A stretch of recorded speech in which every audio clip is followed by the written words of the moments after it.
จากครั้งก่อนเริ่มต้นด้วยพระสูตรที่เกี่ยวกับพระสารีบุตรเป็นพระสูตรที่9ก่อนจะถึงเนื้อหาของพระสูตรนี้ซึ่งเกี่ยวกับเรื่องความกตัญญูซึ่งหัวข้อธรรมกล่าวว่าบุคคลผู้ใดได้มีดวงตาเห็นธรรมของพระพุทธเจ้าจากผู้ใดเป็นหนึ่งแล้วก็ควรจะเคารพนอบน้อมกตัญญูต่อครูบาอาจารย์ท่านนั้นท่านพระสารีบุตรนี้เป็นอักษาวกเบื้องขวาของพระพุทธเจ้าซึ่งท่านบำเพ็ญบารมีเกี่ยวกับปัญญาบารมีมา100,000 กับท่านเกิดในตระกูลของมิจฉาทิฏฐิบิดาเป็นนายบ้านวังตะคามมารดาชื่อนางสาลีอยู่ที่หมู่บ้านนาลันทามีพี่น้องด้วยกันรวมทั้งท่านเลย7 ท่านคือพระสารีบุตรตอนนั้นนำว่าอุปติสสะและอุปัสสนะคนที่2ท่านมหาจุนทะท่านเรวตะเป็นผู้ชาย4 คนผู้หญิง3 คนคือนางจารานางอุปจาราและนางศรีสุปจาราทั้ง7 ท่านเป็นพระอรหันต์หมดยกเว้นนางสารีมารดาได้บรรลุเป็นพระโสดาบันในวันสุดท้ายก่อนที่พระสารีบุตรจะปรินิพพาน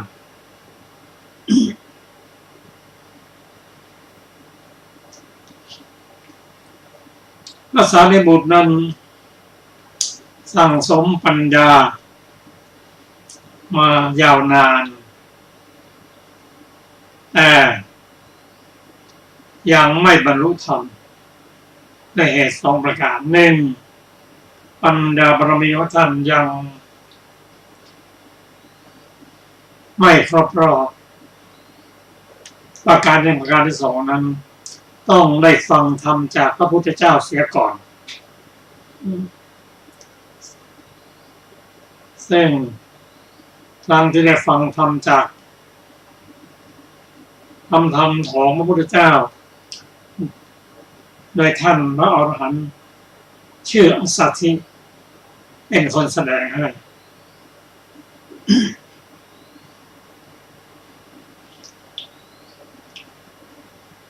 ท่านใฝ่หาความรู้โดยเฉพาะความรู้ที่จะพ้นจากทุกข์ได้เข้าศึกษาจากอาจารย์ชื่อท่านสัญชัยเดียสมุทรในสมัยนั้นท่านเป็นผู้มีชื่อเสียง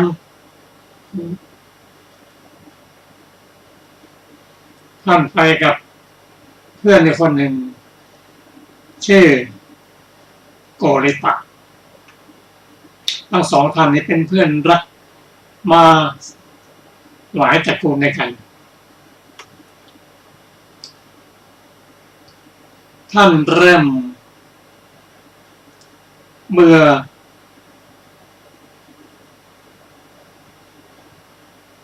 อารมณ์ที่สนุกสนาน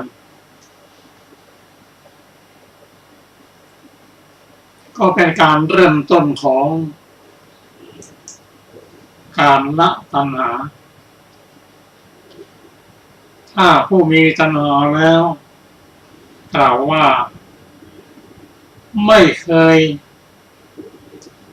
เป็นผู้ได้ยินดี พอใจในอารมณ์ทุกอย่างโดยเฉพาะความเพลิดเพลินและไม่เบื่ออารมณ์ด้วย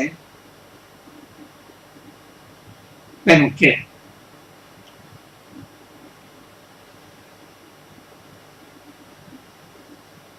หนึ่ง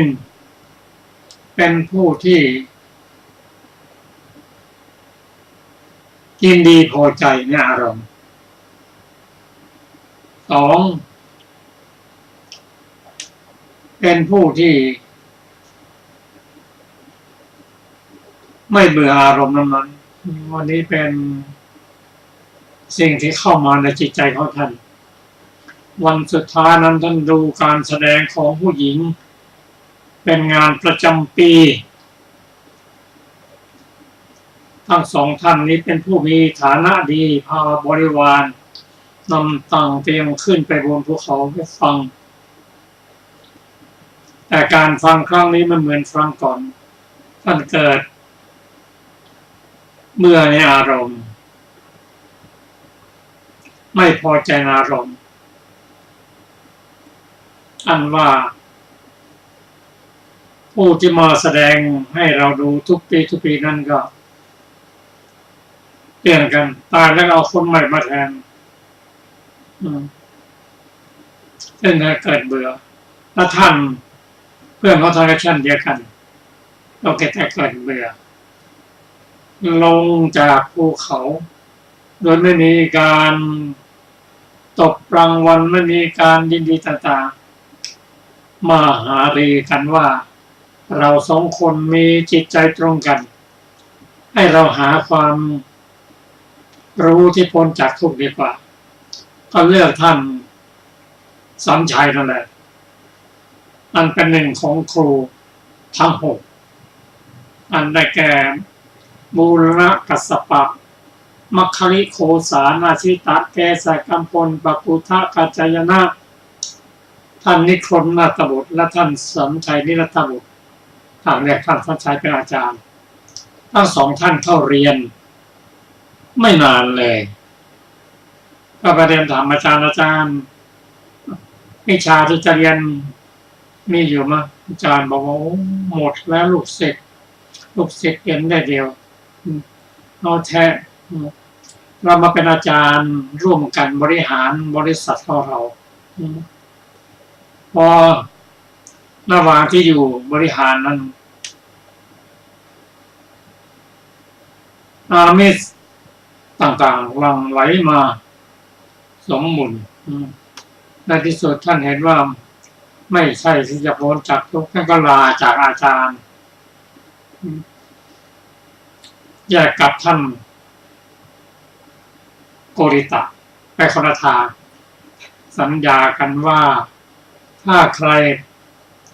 พบอมตะธรรมแล้วมาบอกกันด้วยท่านมุ่งเข้าสู่กรุงราชคฤห์ในช่วงนั้นพระพุทธเจ้ารวบรวมอรหันต์ได้6 คน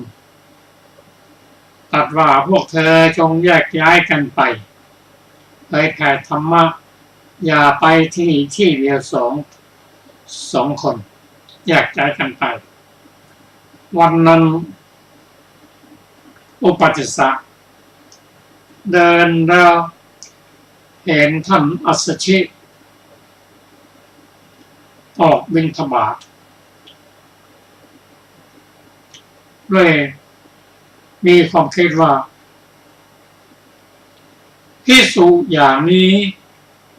เราไม่เคยเห็นท่านเป็นผู้สงบเสงี่ยมมีการสังวรระวังเป็นอย่างดีไม่ว่าจะขยับทางไหนด้วยปัญญาของท่านคิดว่าในโลกนี้ถ้ามีพระอรหันต์แล้วท่านองค์นี้ต้องเป็นหนึ่งในพระอรหันต์นั้นท่านทายได้ถูกต้องท่านเป็นผู้มีปัญญาเมื่อรู้ว่าท่าน ที่ท่านตามนั้นคือท่านอัสสชินั้นคิดว่าเป็นประหารนะถ้าตามไปเพื่อที่จะขอฟังธรรมตามไปจนท่านได้อาหารพอสมควรแล้วก็อุปถากท่านจัดตังจัดเตียงจัดน้ำอะไรแล้วเรียนถามท่านว่าพระคุณเจ้าบวชอุทิศเพื่อใครพระคุณเจ้ามีใครเป็นศาสดาและเชื่อในคำสอนอย่างไรซึ่งท่านอัสสชิก็ได้ตอบว่า บวช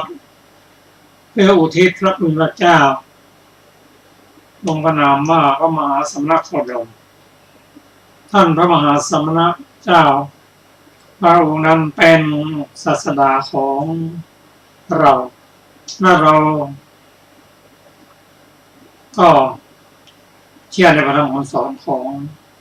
พระพุทธเจ้าพระองค์นั้นถามว่าอาจารย์ศาสนาของท่านนั้นสอนอย่างไร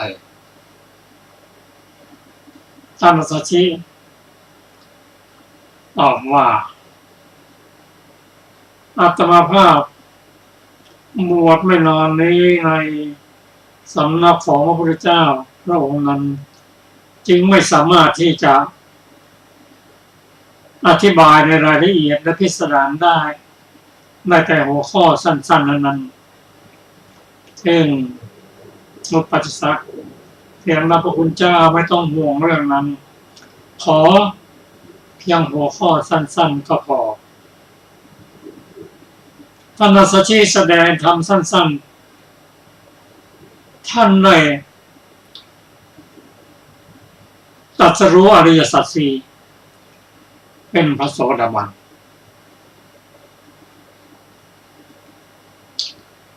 เรียนถามว่าพระคุณเจ้าตอนนี้พระพุทธเจ้าของเราประทับอยู่ที่ไหนพระราชีตอบว่าประทับอยู่ที่กรุงราชคฤห์เรียนว่าท่านไปก่อนก็แล้วกันแล้วผมจะตามไปก็มีข้อสงสัยว่าธรรมะสั้นๆที่ท่านอัสสชิได้แสดงธรรมนั้นจนท่านได้เป็นพระโสดาบันนั้นเป็นคำสอนของพระเจ้ากล่าวถึงเรื่องอริยสัจสี่คือทุกข์สมุทัยนิโรธกมรรคเป็นภาษาบาลีว่าอย่างไร เยธัมมาเหตุปภวาธรรมอันใดเกิดแต่เหตุเตสังเหตุงตถาคโตพระองค์แสดงเหตุธรรมแบบนั้น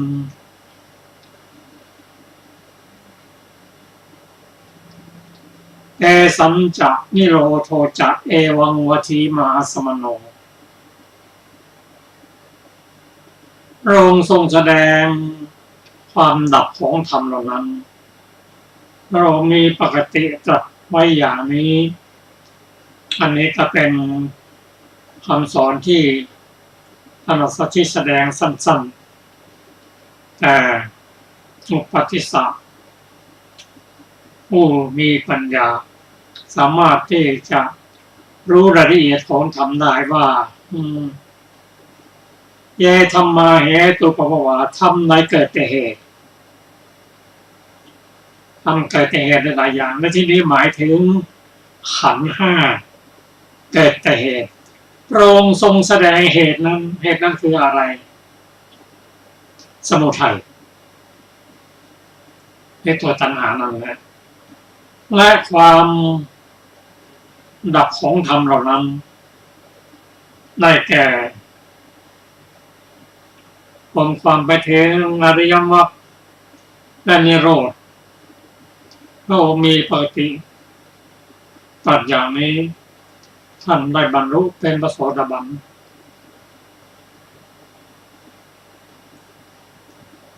ด้วยความระลึกถึงพระคุณของพระอาจารย์ที่ท่านอัสสชิผู้นำคำสอนของพระพุทธเจ้ามาแสดงนั้นท่านระลึกถึงและแสดงความกตัญญูกตเวทีหลังจากนั้นไม่แยกออกจากท่านอัสสชิแล้วท่านรู้ว่าขณะนี้อาจารย์ของท่านอัสสชินั้นนอนอยู่ทางทิศไหนท่านก็หันศีรษะไปทิศนั้นแล้วไหว้ทิศนั้นแต่เนื่องความไม่รู้ของภิกษุบางพวกสงสัยว่า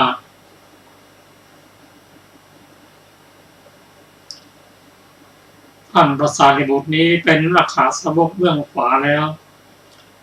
ยังไม่ทิ้งมิจฉาทิฏฐิยังไม่คิดอยู่ยังหันศีรษะไปตามทิศต่างๆอยู่คงจะสังเกตอยู่นานนั้นเสร็จแล้วก็เข้าไปเฝ้าไปทูลเรื่องนี้แก่พระพุทธเจ้าถามมาพระพุทธเจ้าทรงทราบไหมทราบแต่เพื่อความกระจ่างได้ตรัสเรียกท่านพระสารีบุตรมาตัดต่อหน้าภิกษุนั้นว่าเป็นอย่างนั้นจริงหรือเรียนมาเป็นความจริงกล่าวว่าเพราะท่านอัสสชินั้นเป็นผู้นำความรู้ของพระพุทธเจ้าไปแสดงกับข้าพระองค์นึกถึงบุญคุณของท่านเป็นผู้มีความกตัญญูพระสารีบุตรนั้นเป็นยอดของกตัญญูไม่เคยลืมบุญคุณของใครเลยได้ตอบแทนบุญคุณพระพุทธเจ้าได้เต็มคำสอนได้ไปสั่งสอนไปเผยแผ่พุทธศาสนาไม่อย่างกว้างไกลแม้ในที่สุดท่านเรียกว่าเรามีเวลาเหลืออีก7 วันก็จะปรินิพพานก่อนพระพุทธเจ้าอัคคสาวกนั้นปรินิพพานก่อนพระพุทธเจ้าพระสารีบุตรนั้นปรินิพพานก่อน7 วันพระมหาโมคคัลลานะ15 วันคิดว่าเราได้ช่วยเผยแผ่พระพุทธศาสนาเป็นการตอบแทนบุญคุณแล้วจำนวนมากมายแต่บรรดาพวกเรายังเป็นมิจฉาทิฏฐิอยู่เป็นการสมควรอย่างยิ่งที่จะไปโปรดมารดาท่านทุนลาพระพุทธเจ้าไปปรินิพพานที่เมืองกุสินาราณห้องที่ท่านเกิดพระเจ้าตรัสว่าไปแท้สารีบุตรเพราะบุคคลอย่างเธอนั้นมาได้ยากท่านเดินทางไปตลอดเวลาวันสุดท้ายวันที่7ก็ถึงบ้านนารันทาพอดีนางสารีเห็นท่านพร้อมด้วยภิกษุ500โอ้สารีบุตรผู้ฝรั่งนั้นมาลาสิกขาคิดว่าอย่างนั้นนะแต่พอได้ทราบทีหลังแล้วท่านก็จัดที่พักให้เรียบร้อยหมดเพราะท่านเป็นผู้มีฐานะดีลูกๆทุกคนทิ้งสมบัติให้มากมายเหลือเกิน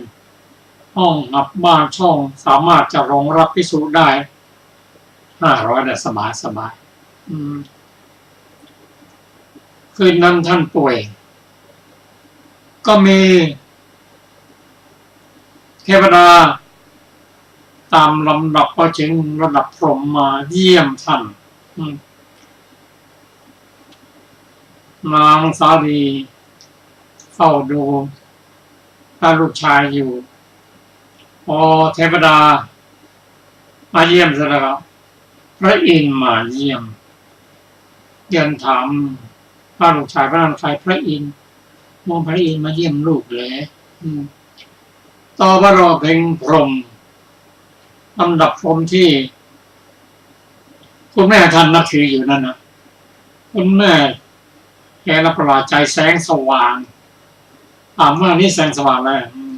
พรหมคุณแม่มาเยี่ยมนางทราบอย่างแล้วโอ้ลูกของเราเนี่ยขนาดพรหมยังมาเยี่ยมเลยพรหมที่เรานับถือมาเยี่ยมบุตรพ่อเราถ้าอย่างนี้แล้วพระพุทธเจ้าจะยิ่งใหญ่ขนาดไหนจิตใจของท่านอ่อน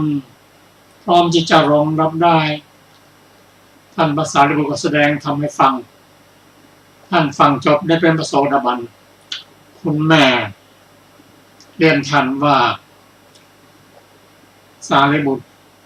เธอปล่อยให้แม่อยู่อย่างนี้ตั้งนานทำไมไม่ให้ธรรมะแก่แม่ตอนนี้ท่านเป็นพระโสดาบันแล้วก็เป็นการปฏิบัติหน้าที่แสดงความกตัญญูกตเวทีให้กับคุณแม่อันนี้เป็นเรื่องของพระสารีบุตรที่เป็นผู้มีความกตัญญูกตเวทีซึ่งเราชาวพุทธเราก็ได้น้อมนำสิ่งนี้มาศึกษากันเห็นว่าบุคคลผู้รู้บุญคุณมีความกตัญญูกตเวทีแล้วเป็นนิมิตหมายเป็นเครื่องหมายว่าคนนั้นเป็นคนดีทุกคนที่เราผ่านๆมาเห็นว่าคนที่กตัญญูเลี้ยงพ่อเลี้ยงแม่เราก็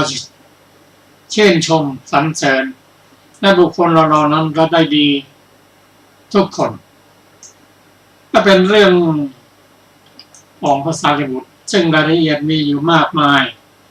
เราวันนี้เราศึกษาแค่นี้ก่อนก็ขอเชิญอาจารย์ศิลภาค่ะสวัสดีค่ะท่านผู้ฟังที่เคารพทุกท่านวันนี้เราก็จะได้มาศึกษาต่อนะคะก็ทบทวนเรื่องสุดท้ายนะที่เราค้างไว้คราวก่อนนะคะเรื่องกุหกพราหมณ์ข้อความเบื้องต้นพระศาสดาเมื่อประทับอยู่ที่กูตาคารศาลาทรงปรารภกุหกพราหมณ์ผู้มีวัดดังค้างคาวคนหนึ่งตรัสพระธรรมเทศนานี้ว่ากินเตเป็นต้นหัวข้อพราหมณ์ลวงเอาสิ่งของชาวเมืองได้ยินว่าพราหมณ์นั้นขึ้นต้นกลุ่มต้นหนึ่งใกล้ประตูพระนครเวสาลีเอาเท้าทั้งสองเหนี่ยวกิ่งไม้ห้อยหัวลงมากล่าวว่าท่านทั้งหลายจงให้โคแดง100แก่เราจงให้กหาปณะทั้งหลายแก่เรา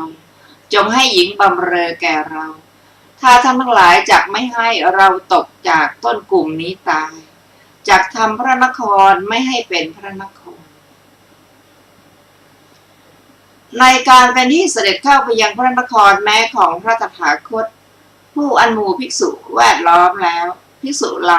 ทั้งหลายเห็นพราหมณ์นั้นแล้วแม้ในการเป็นที่เสด็จออกไปก็เห็นเขาห้อยอยู่อย่างนั้นเหมือนกันฝ่ายชาวพระนครต่างก็คิดว่าพราหมณ์นี้ห้อยอยู่อย่างนี้ตั้งแต่เช้าพึงตกลง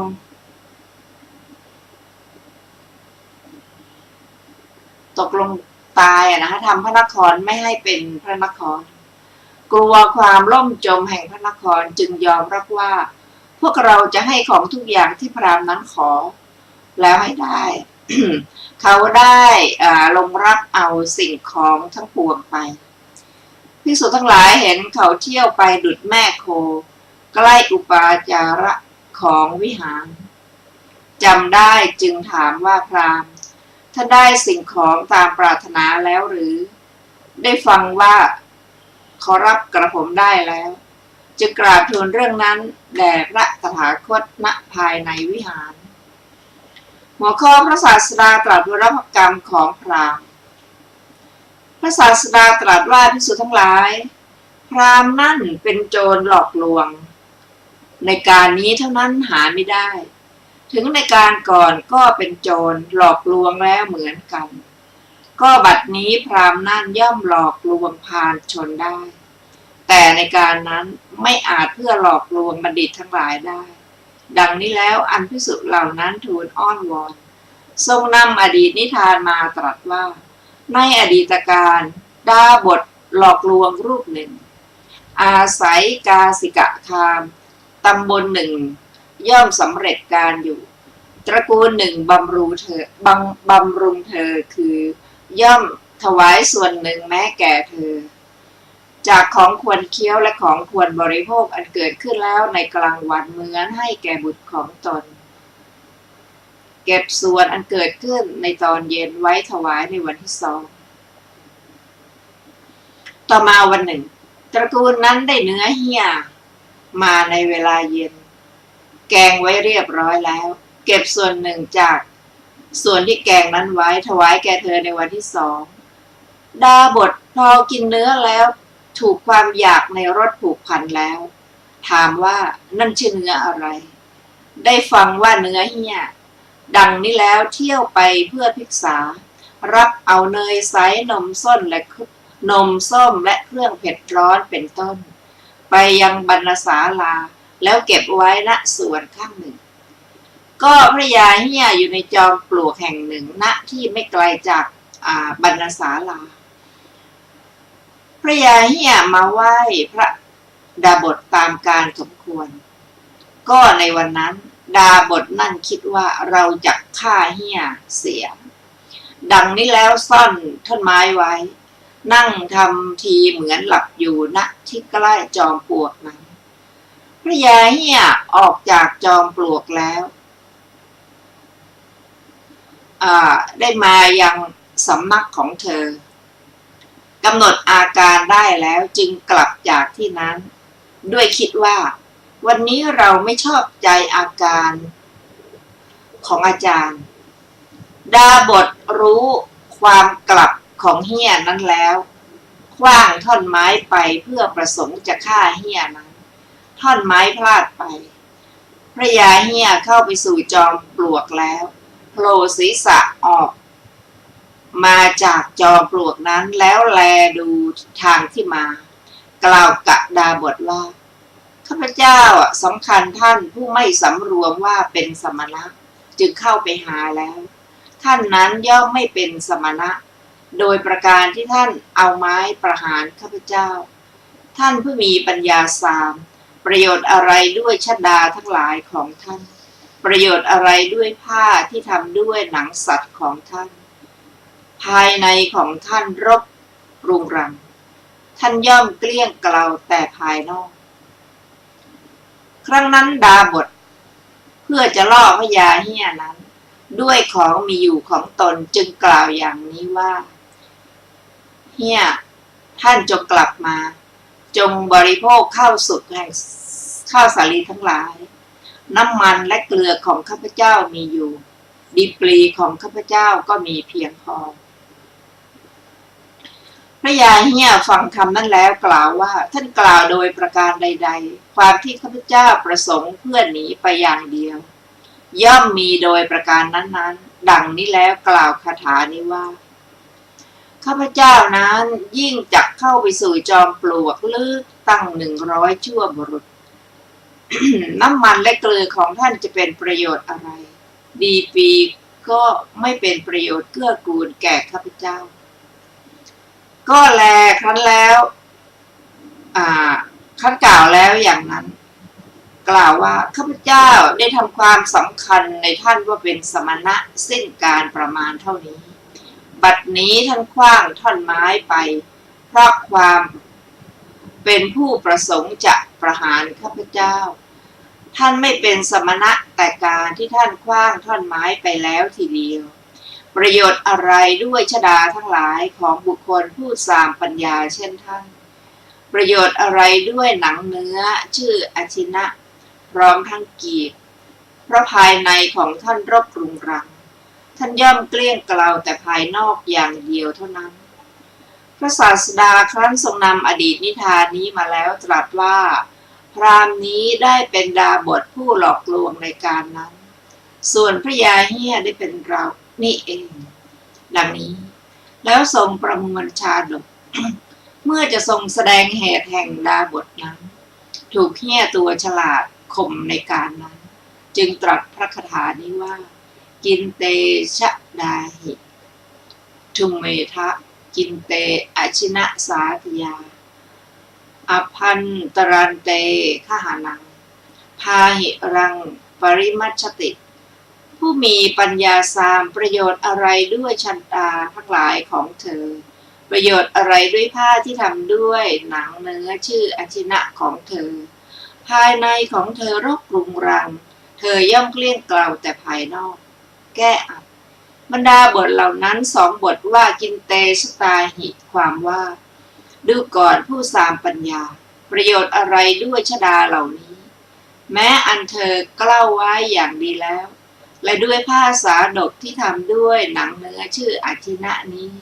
พร้อมทั้งกีบอันเธอนุ่งแล้วของเธอบทว่าอภันตรัง ความว่าในภายในของเธอรกรุงรังด้วยกิเลสมีราคะเป็นต้นเธอย่อมเกลี้ยงเกลาแต่ภายนอกเหมือนคูดช้างคูดข้างคูดช้างคูดม้าเกลี้ยงเกลาแต่ภายนอกอย่างเดียวในการจบเทศนาชนเป็นอันมากบรรลุอริยผลทั้งหลายมีโสดาปัตติผลเป็นต้นดังนี้แลจบเรื่องกุหกพราหมณ์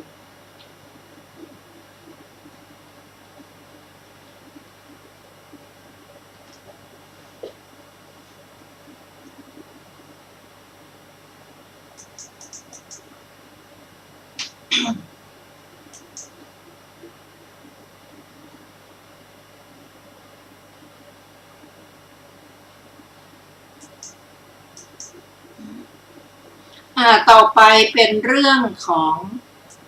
นาง กิสาโคตมีนะคะ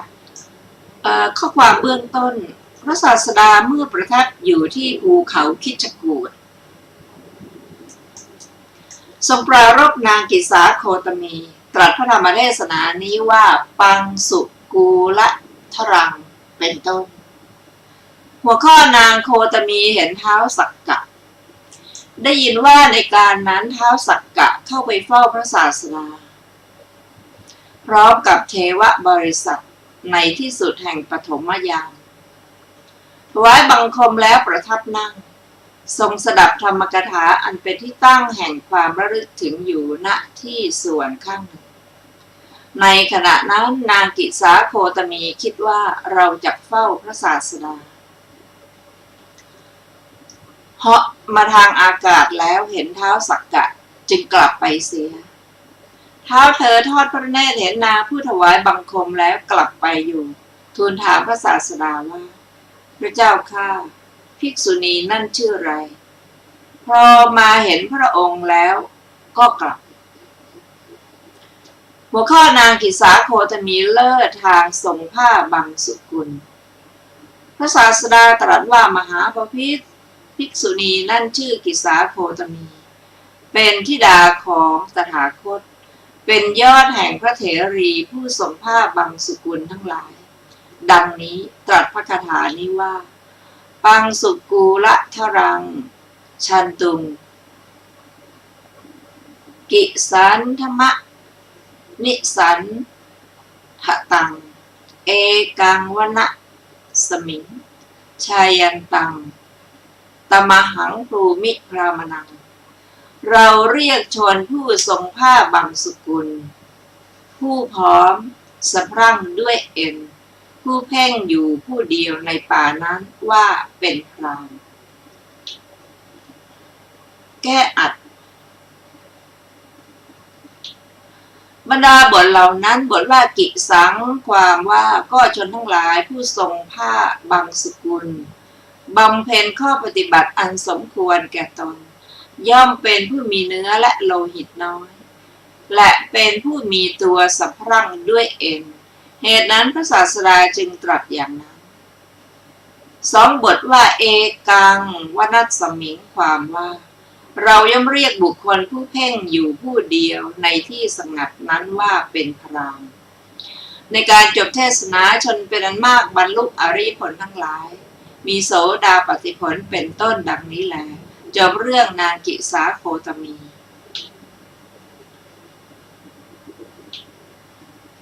เรื่องต่อไปชื่อว่าเรื่องพราหมณ์คนใดคนหนึ่งข้อความเบื้องต้นศาสดาเมื่อประทับอยู่ในพระเชตวันทรงปรารภพราหมณ์คนหนึ่งตรัสพระธรรมเทศนานี้ว่านะจาหังเป็นต้นหัวข้อพราหมณ์เข้าเฝ้าพระศาสดาได้ยินว่าพราหมณ์นั้นคิดว่าพระสมณโคดมตรัสเรียกสาวกทั้งหลายของพระองค์ว่าพราหมณ์ส่วนเราก็เป็นผู้กำเนิดในกำเนิดพราหมณ์การที่พระองค์ตรัสเรียกเราอย่างนั้นบ้างย่อมควร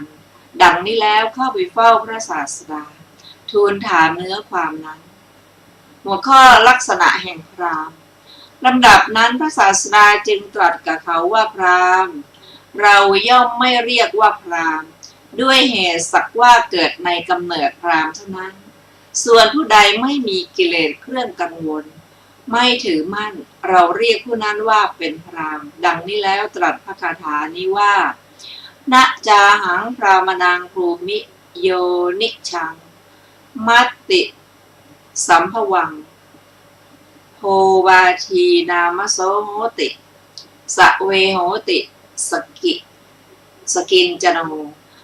อะกินจนังอะนาทนังตมหังภูมิพรามนังเราไม่เรียกบุคคลผู้เกิดแต่กำเนิดผู้มีมารดาเป็นแดนเกิดว่าเป็นพราหมณ์เขาย่อมเป็นผู้ชื่อว่าโพวาทีเขาย่อมเป็นผู้มีกิเลสเครื่องกังวลเราเรียกผู้ไม่มีกิเลสเครื่องกังวลผู้ไม่ถือมั่นนั้นว่าเป็นพราหมณ์แก้อัดบรรดาบทนั้นเรานั้นบทว่าโยนิชังได้แก่ผู้เกิดแล้วแต่กำเนิดบทว่ามัตติสัมภวังความว่าผู้เกิดแล้วในท้องอันเป็นของมีอยู่แห่งมารดาผู้เป็นพรามณีบทว่าโพวาทีความว่าก็เขาเที่ยวกล่าวอยู่ว่าผู้เจริญผู้เจริญในคำที่ร้องเรียกกันเป็นต้นย่อมเป็นผู้ชื่อว่าโพวาทีเขาแลยังเป็นผู้มีกิเลสเครื่องกังวลด้วยกิเลสเครื่องกังวลทั้งหลายมีราคะเป็นต้นแต่เราเรียกผู้ไม่มีกิเลสเครื่องกังวลด้วยกิเลสทั้งหลายมีราคะเป็นอาทิผู้ไม่ถือมั่นด้วยอุปทานสี่ว่าเป็นพราหมณ์ในการจบเทศนาพราหมณ์นั้นตั้งอยู่ในโสดาปัตติผลแล้วเทศนาได้มีประโยชน์แม้แก่มหาชนผู้ประชุมกันแล้วดังนี้แหละก็จบเรื่องพราหมณ์คนใดคนหนึ่งต่อไปเป็นเรื่องอุคเสนข้อความเบื้องต้นพระศาสดาเมื่อประทับอยู่ในพระเวฬุวันทรงปรารภเศรษฐีบุตรชื่ออุคเสนตรัสพระธรรมเทศนานี้ว่าสัพพสัญโยชนังเป็นต้นหัวข้อพระอรหันต์ย่อมไม่กลัว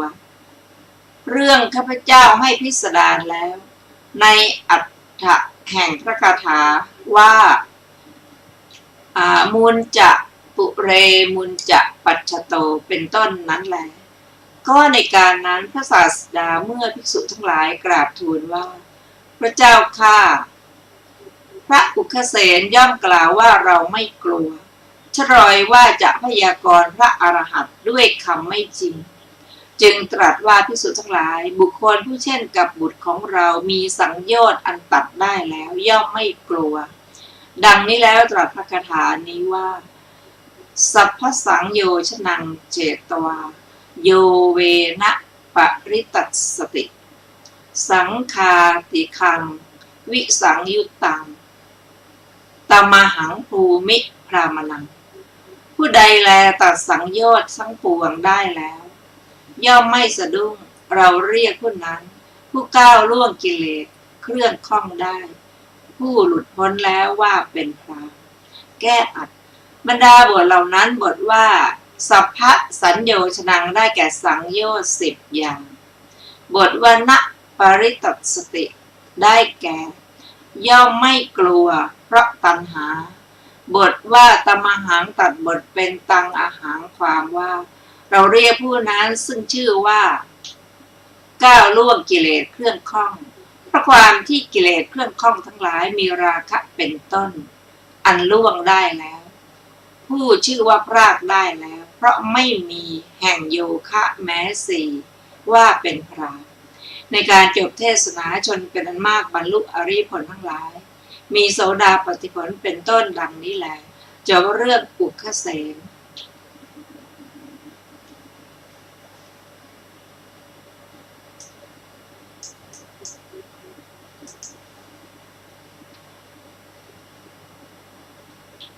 ต่อไปเป็นเรื่องพราหมณ์สองคนข้อความเบื้องต้นพระศาสดาเมื่อประทับอยู่ในพระเชตวันทรงปรารภพราหมณ์สองคนตรัสพระธรรมเทศนานี้ว่าเชตวานันทิงเป็นต้นหัวข้อพราหมณ์สองคนเอาโคแข่งขันกันได้ยินว่าในพราหมณ์สองคนนั้นพราหมณ์คนหนึ่งมีโคชื่อว่าจูลโรหิตคนหนึ่งมีโคชื่อว่ามหาโรหิตในวันหนึ่งเขาทั้งสองเถียงกันว่าโคของท่านแข็งแรงหรือโคของเราแข็งแรงดังนี้แล้ว ต่างกล่าวกันว่าประโยชน์อะไรของเราทั้งหลายด้วยการเถียงกันเราแข่งขันแล้วจักรู้ยังเกวียนให้เต็มด้วยทรายที่ฝั่งแม่น้ำอเจราวดีแล้วเทียบโคในขณะนั้นแม่ภิกษุทั้งหลายก็ได้ไปแล้วในที่นั้นเพื่อส่งน้ำพราหมณ์ทั้งหลายแข่งโคกันแล้วเกวียนได้หยุดนิ่งอยู่ส่วนชนะและเชือกทั้งหลายขาดแล้วภิกษุทั้งหลายเห็นแล้วไปยังวิหารกราบทูลเนื้อความนั้นแด่พระศาสดาหัวข้อควรตัดชนะและเชือกภายในพระศาสดาตรัสว่าภิกษุทั้งหลายชนะและเชือกนั่นเป็นแต่ภายนอกคนใดคนหนึ่งก็ตัดชนะและเชือกเหล่านั้นได้ทั้งนั้นฝ่ายภิกษุตัดชนะคือความโกรธและเชือกคือตัณหาอันเป็นไปภายในควรดังนี้แล้วตรัสพระคาถานี้ว่าเชตวานันทิงวรตัญจะสันธานังสหนุกกมังอุคิตตะปาลิคังพุทธังตมหังภูมิพรามนังเราเรียกบุคคลผู้ขันชนะเชือกและเครื่องต่อพร้อมทั้งหลายผู้มีลิ่มสลักอันถอนขึ้นแล้วผู้รู้แล้วนั้นว่าเป็นพรามแก้อัดบรรดาบทเหล่านั้นบทว่านักทิงได้แก่ความโกรธอันเป็นไปโดยความเคลื่อนถูกรักบทว่าวรตังได้แก่ตัณหาอันเป็นไปโดยความเป็นเครื่องผูกบาทพระคาถาว่าสันธานังสหนุกกมังความว่า เราเรียกบุคคลผู้ตัดเครื่องต่อคือทิฏฐิ62อันประกอบด้วยสายคืออนุสัยแม้ทั้งปวงนี้ตั้งอยู่แล้วผู้ชื่อว่ามีลิ่มสลักอันถอนขึ้นแล้วเพราะความที่ลิ่มสลักคืออวิชชาของตนของอันถอนขึ้นแล้วผู้ชื่อว่ารู้แล้วเพราะรู้สัจจะสี่นั้นว่าเป็นพรามในการจบเทศนาภิกษุ500 รูปตั้งอยู่ในพระอรหัตผลแล้วเทศนาได้มีประโยชน์แม้แก่ชนผู้ประชุมกันแล้วดังนี้แลจบเรื่องพราหมณ์สองคนต่อไปเป็นเรื่องอักโกสกะภารทวาชพราหมณ์ข้อความเบื้องต้นพระศาสดาเมื่อประทับอยู่ในพระเวฬุวันทรงปรารภอักโกสกะภารทวาชพราหมณ์ตรัสพระธรรมเทศนานี้ว่าอักโกสังเป็นต้นหัวข้อนางทนัญชานีถูกด่าความพิสดารว่านางพรามณีชื่อว่าทนัญชานีของภารทวาชพราหมณ์ ผู้พี่ชายของอักโกสกะภาระทวาชพรามได้เป็นโสดาบันแล้ว นางจามก็ดีไอก็ดีพลาดก็ดีเปล่งอุทานว่านะโมตัสสะภะคะวะโตอะระหะโตสัมมาสัมพุทธัสสะความนอบน้อมจงมีแด่พระผู้มีพระภาคเจ้าผู้เป็นพระอรหันต์ตรัสรู้เองโดยชอบพระองค์นั้นวันหนึ่งในเวลาที่อังคาดพรามนางพลาดแล้วเปล่งอุทานขึ้นอย่างนั้นนั่นแหละด้วยเสียงอันดังพรามโกรธแล้วกล่าวว่าหญิงถอยนี้พลาดแล้วในที่ใดที่หนึ่งย่อมกล่าวสรรเสริญพระสมณะหัวโล้นนั้นอย่างนี้ทุกทีดังนี้แล้วกล่าวว่าหญิงถอยบัดนี้ข้าจักไปยกวาทะต่อศาสดานั้นของเจ้าลำดับนั้นนางจึงกล่าวกับพราหมณ์นั้นว่าจงไปเถิดพราหมณ์ดิฉันไม่เห็นบุคคลผู้จะยกวาทะต่อพระผู้มีพระภาคเจ้านั้นได้ก็ครั้นไปแล้วจงทูลถามปัญหากับพระผู้มีพระภาคเจ้าเขาไปสู่สำนักพระศาสดาไม่ถวายบังคมเลยยืนอยู่ณส่วนข้างหนึ่งแล้วเมื่อจะทูลถามปัญหาจึงกล่าวคาถานี้ว่าบุคคลฆ่าอะไรได้เสียจึงอยู่เป็นสุขฆ่าอะไรได้เสียจึงไม่เศร้าโศกฆ่าแต่พระโคดมพระองค์ย่อมชอบใจซึ่งการฆ่าทำอะไรเสียซึ่งเป็นธรรมอันเอกลำดับนั้นพระศาสดาเมื่อจะทรงพยากรณ์ปัญหาแก่เขาจึงตรัสพระคาถานี้ว่าบุคคลฆ่าความโกรธได้แล้วจึงอยู่เป็นสุขฆ่าความโกรธได้แล้วจึงไม่เศร้าโศกพราหมณ์พระอริยเจ้าทั้งหลายย่อมสรรเสริญการฆ่าความโกรธอันมีรากเป็นพิษมียอดหวานพระบุคคลนั้นฆ่าความโกรธนั้นได้แล้วย่อมไม่เศร้าโศกหัวข้อพราหมณ์4 คนบรรลุพระอรหัตผลเขาเลื่อมใสในพระศาสดาบวชแล้วบรรลุพระอรหันต์ครั้งนั้นอักโกสกะภาระทวาชพราหมณ์ผู้น้องชายของเขาได้ฟังว่าได้ยินว่าพี่ชายของเราบวชแล้วก็โกรธจึงมาด่าพระศาสดาด้วยวาจาหยาบคายซึ่งไม่ใช่วาจาสัพพุรุษแม้เขาก็ถูกพระศาสดาให้รู้สำนึกแล้วด้วยข้ออุปมาด้วยการให้ของเคี้ยวเป็นต้นแก่แขกทั้งหลายเลื่อมใสในพระศาสดาบวชแล้วบรรลุพระอรหันต์น้องชายทั้งสองของเธอแม้อื่นอีกคือสุนทริกะภารัทวาชะพิลังคกะภารัทวาชะพากันด่าพระศาสดาเหมือนกันอันพระศาสดาทรงแนะนำแล้วบวชแล้วบรรลุพระอรหันต์ต่อมาวันหนึ่งภิกษุทั้งหลายสนทนากันในโรงธรรมว่าผู้มีอายุทั้งหลายคุณของพระพุทธเจ้าน่าอัศจรรย์หนอเมื่อพราหมณ์พี่น้องชายทั้ง4ด่าอยู่พระศาสดาไม่ตรัสอะไรกลับเป็นที่พึ่งของพราหมณ์เหล่านั้นอีกหัวข้อพระศาสดาเป็นที่พึ่งของมหาชนพระศาสดาเสด็จมาแล้วตรัสว่าภิกษุทั้งหลายบัดนี้พวกเธอนั่งประชุมกันด้วยคาถาอะไรหนอเมื่อภิกษุเหล่านั้นกราบทูลว่าด้วยคาถาชื่อนี้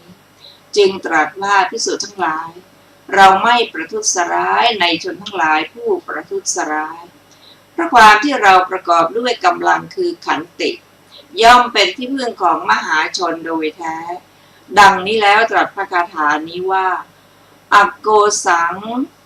วัฏพันธัญจะอะทุตโธโยตติคติขันตีพลังพลานีกัง